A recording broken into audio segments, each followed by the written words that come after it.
आज लोकशाही सुदृढ करण्याकरता, सक्षम करण्याकरता आजचा दिवस आहे, मतदानाचा दिवस आहे।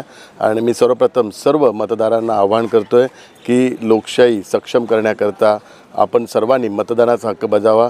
जास्तीत जास्त मतदान झाल्यामुळे लोकशाहीला बळकटीकरण येईल आणि एक पारदर्शक सरकार निर्मिती करण्याकरता लोकांचा एक महत्त्वाचा सहभाग होईल। म्हणून मी सर्व मतदारांना आवाहन करतोय की आपण सर्वांनी मतदानाकरता मतदान केंद्रावर जाऊन आपला मतदानाचा हक्क बजावा। आज संपूर्ण महाराष्ट्रात मतदान चालू आहे आणि मी निवडणूक आयोगाचं पण आभार मानतो की गेल्यावेळी लोकसभेला निवडणूक मतदान केंद्रांवर काही अपुऱ्या सुविधा असल्याकारणामुळे ज्येष्ठ नागरिकांना आणि मतदारांना खूप त्रास झाला आणि त्याच्यामुळे मतदान हे संथ गतीने झालं आणि त्याचा फटका कित्येक उमेदवारांना पण बसला। परंतु यावेळी निवडणूक आयोगाने चांगली व्यवस्था केली आहे आणि ज्या सूचना राजकीय पक्षांनी केलेल्या त्या सूचनांची अंमलबजावणी केली, त्याबद्दल निवडणूक आयोगाचा मी धन्यवाद मानतो।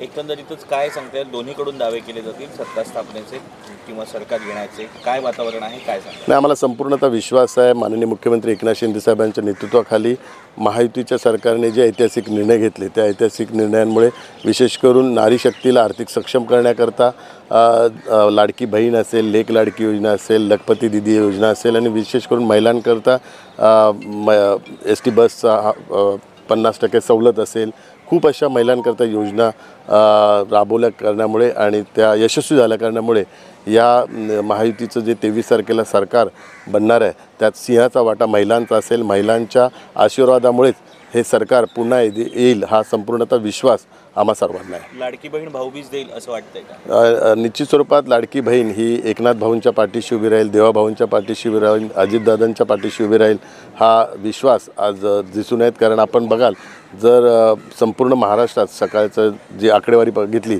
तर महिलांचं मतदान सर्वात जास्त दिसून येत आहे आणि तेच लाडक्या बहिणीचं जी भाऊबीज आहे ते मतदानाच्या माध्यमातून ते देतील असा विश्वास आम्हा सर्वांना आहे।